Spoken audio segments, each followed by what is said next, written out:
Welcome to all in a interesting lecture on characteristics of laser.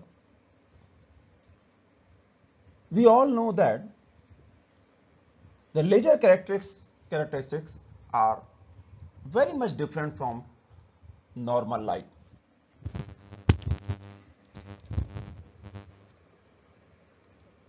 And these special properties of laser make the laser very useful for us.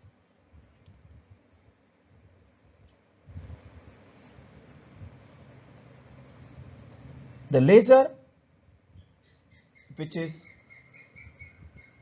their own application regions,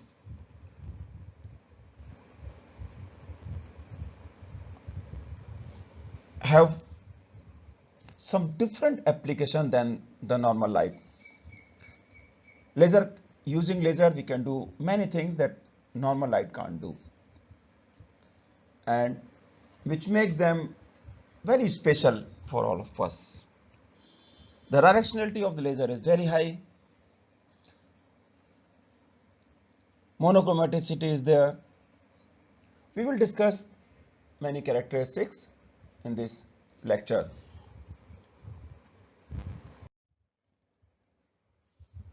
We will begin with the basic short briefing what we have studied in the previous classes. Then we will study what we will learn, you will learn after this lecture, student effective learning outcome.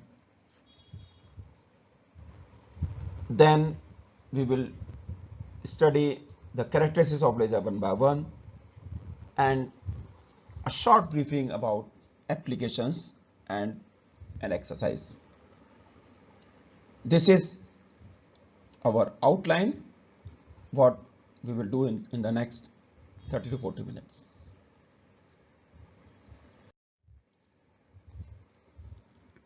Learning of laser characteristics are very useful for all of you. As with this your syllabi, this paper is one of the paper in which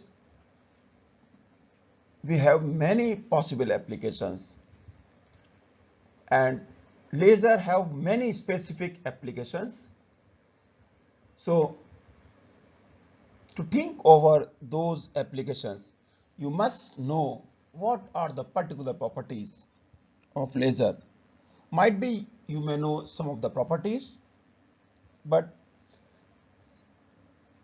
details are discussed here.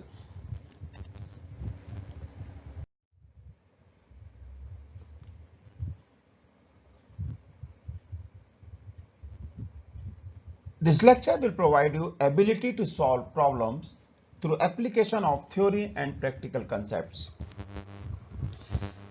This will also develop a critical and innovative thinking skills in you.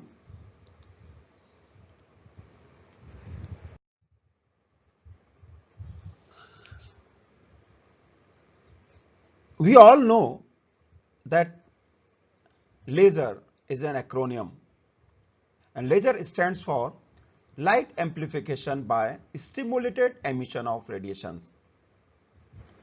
Yes, stimulated emission is needed to get laser. But before moving to these properties, that characteristics of laser, we must talk about what is laser, or in a more specific way, we must know what is light. Yes, light is a kind of energy released by an atom, and light is made up of very small particles called photons. We know that, and we always also discussed in the previous lectures, Then there are two ways to obtain light.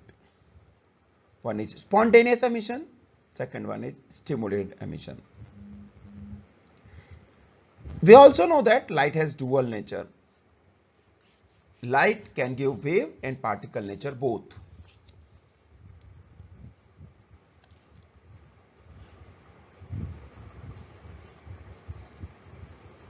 Light,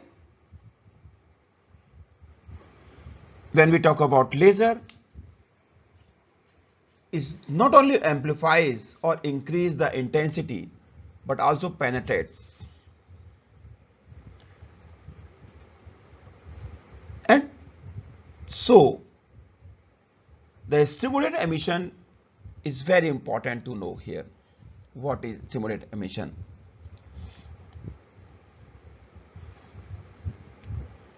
We know that the light is different than the conventional light, and laser has many extraordinary properties which are not present in ordinary light.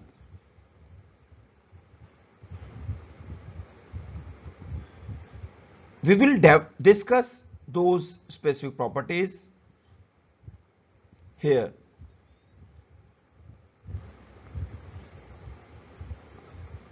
We all know that the light is stimulated emission, and not only stimulated emission, but the amplification of that.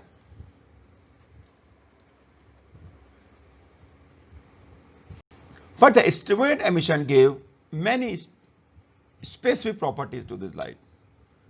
We will discuss in the next slide.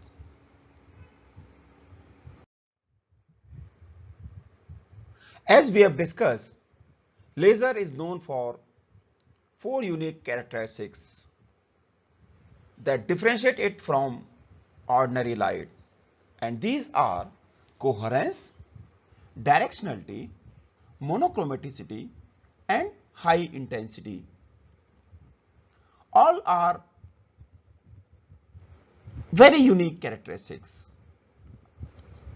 Coherence can't be observed in normal light. Normally, if you want to create coherent light, then you have to do something. Directionality, again interesting factor. Light is not monochromatic. You can do the things, you can create such type of characteristics in the light, but ordinary light will not have there by their own. On the other hand, the laser have these properties with this. As a matter of fact, directionality is very nice for the laser. So many applications can be developed with the directionality, with the monochromaticity, with the high intensity and coherence.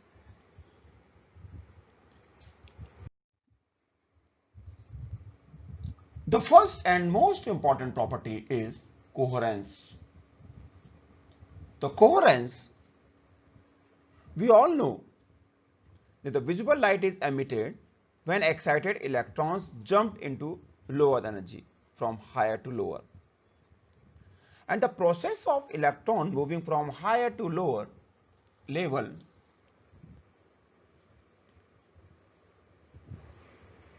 or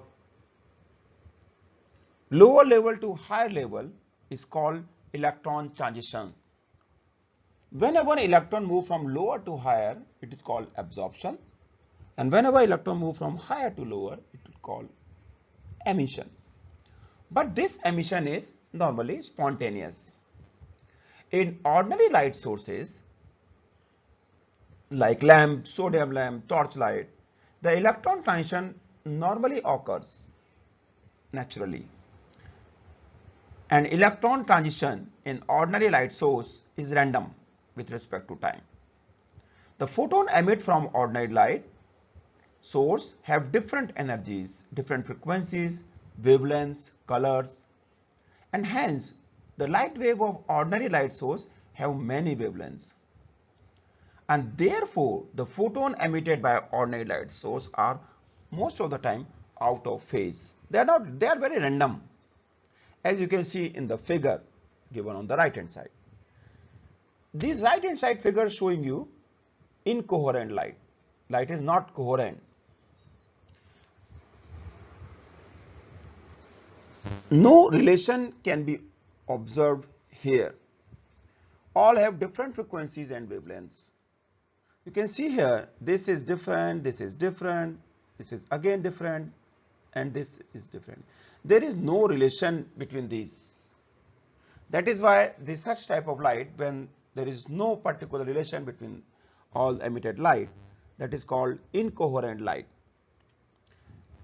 In such cases, the phase continuously changes with respect to time. If there is no relation between phase and time, and phase is not constant with respect to time, that is called incoherent light, incoherent beams.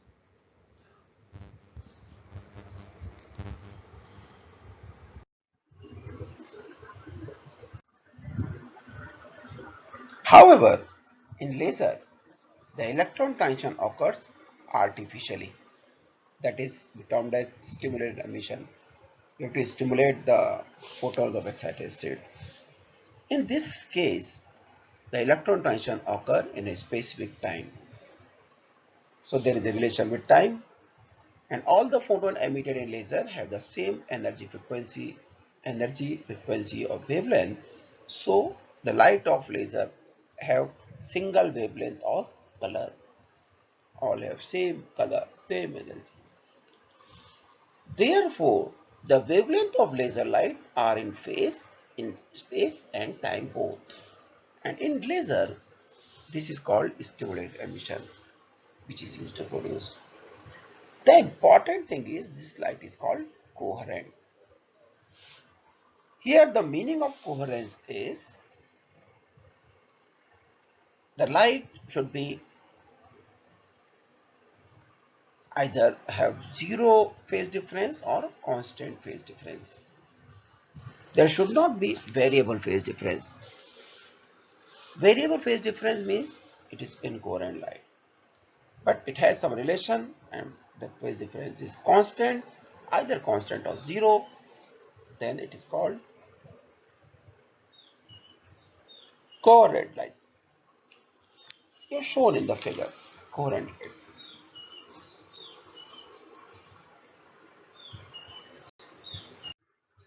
The light generated by laser is highly coherent, and because of this coherence, a large amount of power can be concentrated in a low space, very narrow space. And that is the specialty of this light laser.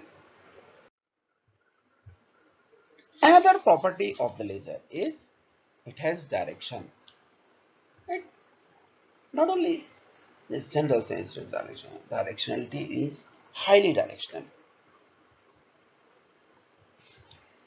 In conventionally, the light we use lamp. Your lamp's light cannot go after a certain distance because it is spread when it moves. We observe a spreading of light as it moves, but as we know the light moves in a straight path, then but it is spread as it moves into air or some other regions. But here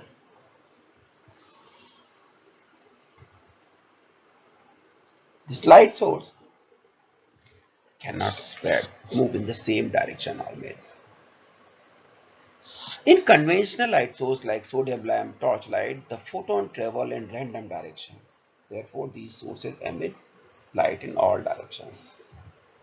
But in laser, all photons travel in same direction. Therefore, light emit only in one direction. This is called directionality of laser light. The width of laser beam is extremely narrow. Hence, a laser beam can travel to long distance without spreading. This makes very special to the laser. Laser can move up to kilometer without any reflection. So this is the very special property of directionality. They have many applications in which directionality is very important. So it guides, you can treat it as a guiding how, where something, if you want to move something in straight path, then can guide, can use a guide also, guiding way. If an ordinary light travel a distance of 2 km, it is spread to about 2 km in diameter. On the other hand, if laser travel in 2 km, it is spread a diameter of less than 2 centimeter. It's very interesting. Here, in the case, an ordinary light is moving, and this light is spreading from here and here. So they are saying if this distance is 2 km,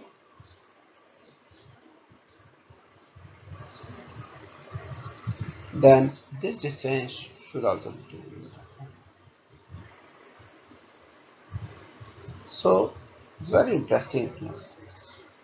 But this is not in laser light. In laser light, always move in straight path. No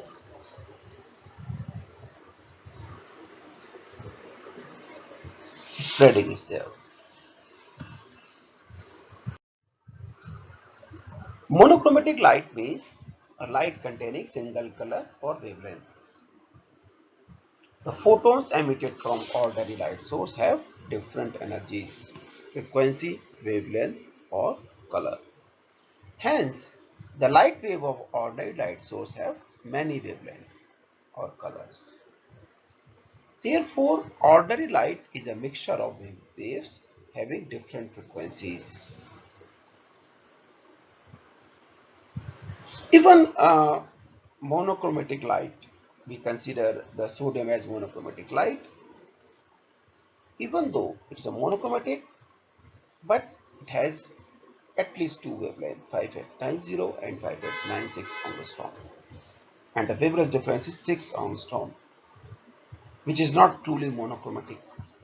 But light monochromaticity is very high. Light is monochromatic means having same wavelength, single wavelength, no change in the wavelength energy or frequency. The light wave of laser have single wavelength of color. Therefore, light wave covers a very narrow range of frequencies. The intensity is the energy per unit time. As we have discussed, directionality is very high, monochromaticity is there, very high monochromaticity. The intensity of wave is the energy per unit time flowing through a unit normal area. And in an ordinary light source, the light is spread out uniformly in all the directions. So, suppose you have a 100 watt lamp, and you want to see this 100 watt lamp from a distance of 30 centimeter. The power entering your eye is less than 1 by 1000 of watt. Why? Because the energy per unit time through a unit area. You consider, you just imagine light is moving, but it should pass through unit area. So spreading is more, so very small light can enter in your eyes. But in laser, the light is spread in a very small region, almost no spreading, negligible spreading. And hence laser light intensity is very high, because whenever you want to check whether the unit area power, then you will get very enormous power. Intensity is very high. That is the reason you can't look directly the laser beam. then all the power in the laser would enter in your eyes. Suppose you want to see. But don't do this because it can damage your eyes also. Intensity is very high. A 1 watt laser would appear many thousand more intense than 100 watt ordinary lamp. Because 100 watt lamp is there, but light cannot enter in your eyes. It may be of 1 over 1000 of watt. But here, if it is 1 watt, then it has to enter 1 watt. These four properties we have discussed enable us to cut a huge block of steel, or sometimes this can also be used in medical purpose like operation of retina. We also use this laser beam for recording and reproducing large information on disc, compact disc, DVD, CD, Blu-rays due to this high intensity. It need very small space to use as memory disk.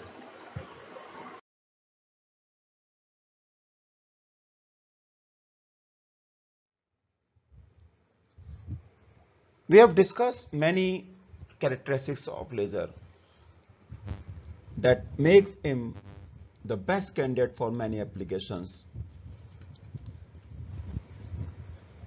We have shown some applications here like welding. Welding can be done accurately with this, and as the directionality is very good with the laser. Even since the directionality is very high and it is having very high energy, so it can be used as a good tool for cutting. Manufacturing is there. Ablation, laser ablation is there. Drilling, sometimes for medical purpose like dentistry, retina application, many surgical applications, printing purpose. We have many application in electronics.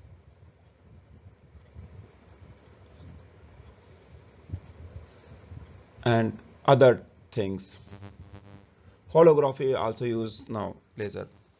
I think in almost many fields now using laser, and the laser gives very good quality for us. Barcoding is one of them. We can't live without barcode now. Almost every place we use barcoding, whether it is a libraries or it's the mall, shops, whether we purchase anything, we maintain the records using barcoding.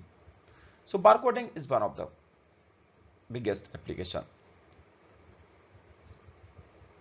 CD writer, CD reader is again a very good application for that. Printing is again an application. As a matter of fact, many applications have been developed of laser, so even we can't say that we can't live without laser.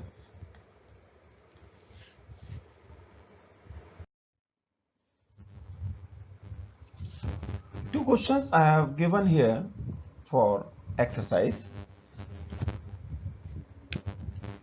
One is the laser is used in lidar, but the question is why we use laser in lidar, LIDAR. So there are two exercises, what is lidar and why laser is used in that. I have not discussed this question here in the presentation, but I am expecting that you should search and give the answer. Of course, if you have any queries, I will be answered later. And the question that I have given to you, that which characteristics of laser allow it to use in holography. So I'm expecting a brief of holography. We will discuss the holography in detail in that lecture.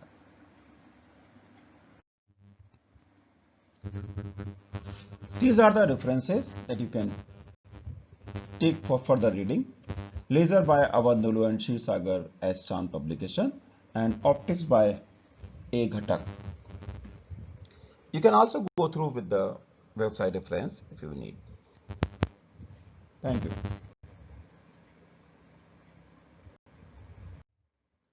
Thank you.